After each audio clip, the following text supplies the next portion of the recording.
The Seven Habits of Highly Effective People. If you have not read this book, bring your seat closer.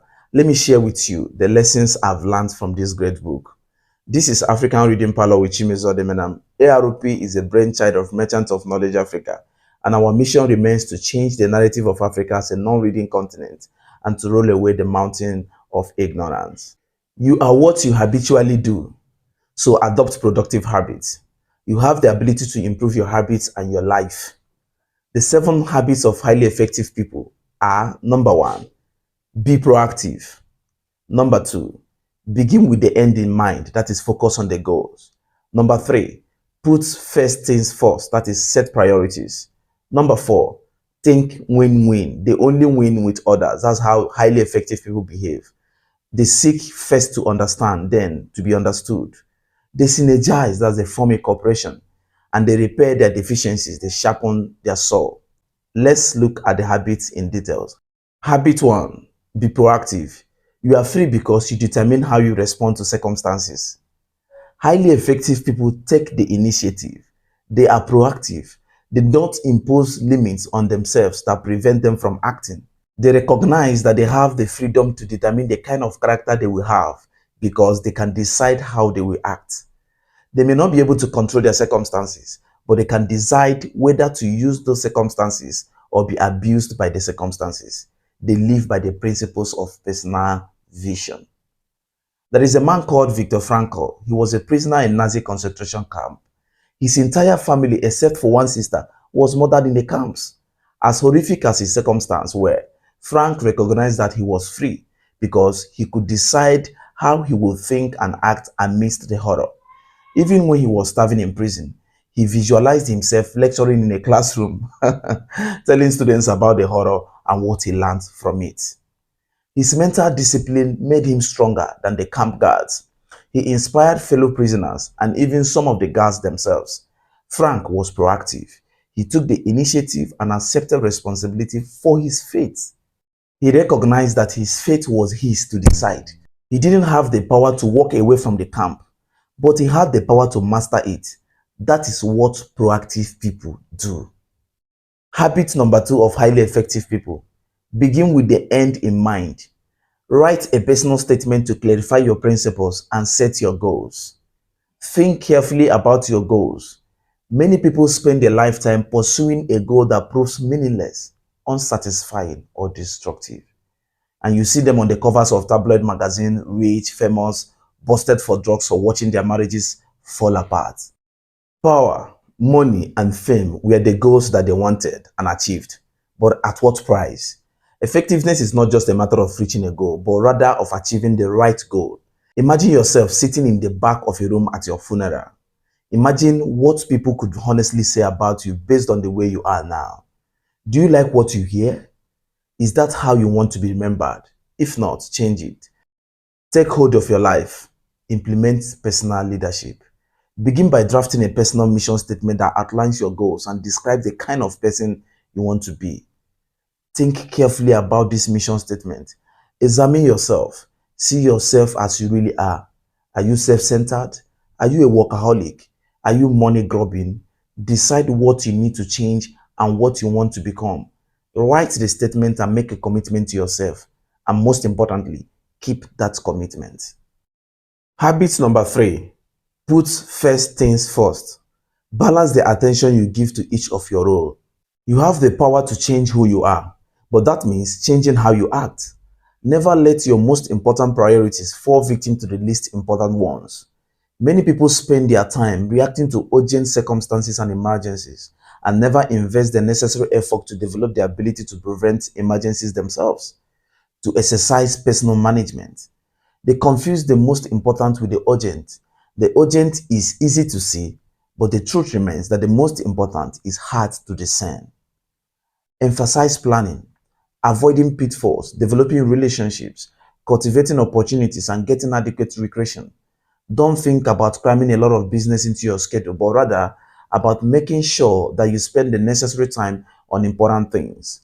Think of your various roles as a spouse, a parent, a manager, a community volunteer.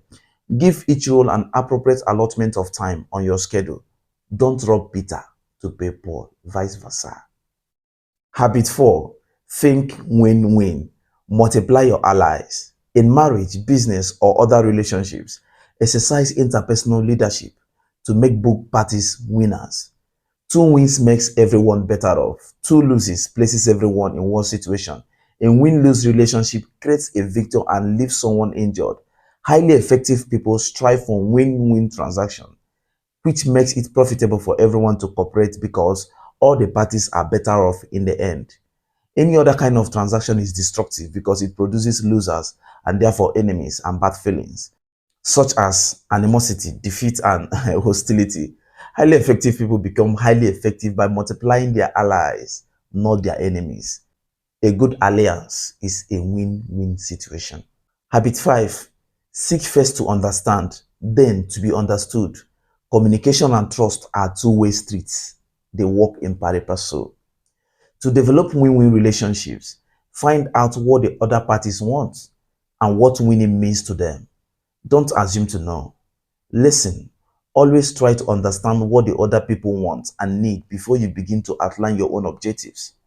Do not object, argue, or oppose what you hear. Always listen carefully and think about it. Try to put yourself in the other party's shoes. It will erode selfishness from your angle. Good lawyers make it a practice to write the strongest possible case they can from their opponent's point of view.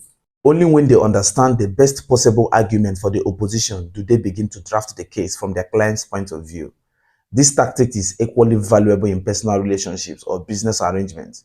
Always understand what the other party needs and wants and why. Then, you outline your own objectives. Put them in terms that respond directly to other parties' goals. That is acting upon the principles of empathetic communication. Habit 6. Synergize.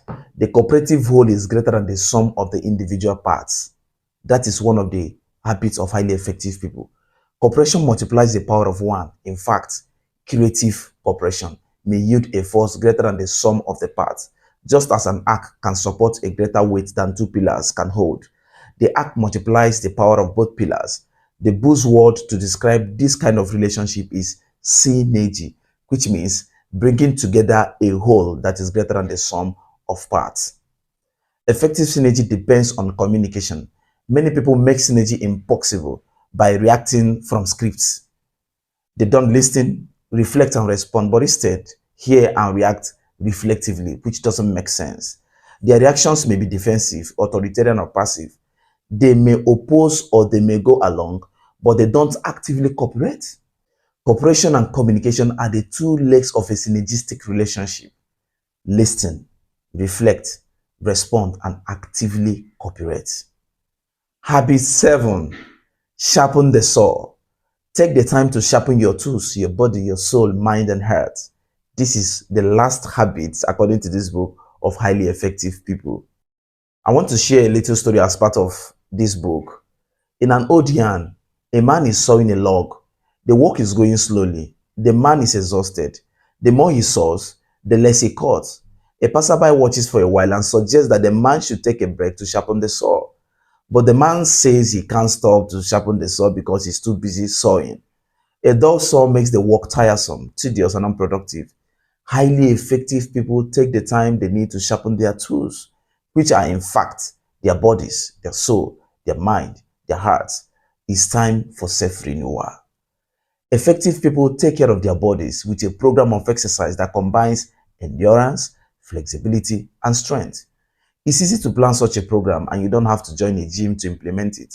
Effective people care for their souls with prayer and meditation, if they are inclined to a religiously grounded spirituality, or perhaps by reading great literatures or listening to great music. Never neglect this spiritual dimension. It provides the energy for the rest of your life. Mental repair is also important. It may mean changing your habits, such as the habit of watching television. Television watching encourages positive absorption of values, attitudes, and dispositions, but dull the mind. Read, work puzzles, do maths, or engage in some challenging activities to keep your mind alert, active, and engaged. The heart refers to emotions, which depends greatly on others. Work to develop your heart, your emotional connections, and your engagement with other people. Communicate. listen, and be undemanding. In everything you do, try to make others better off and put them first. By doing so, you will transform yourself into a highly effective person. This is much I can share with you from this book. Do well to get a copy for yourself, and if you need a PDF version, indicate in the comment section. Kindly share this video. Till I come your way next time, make sure you are reading. Bye for now.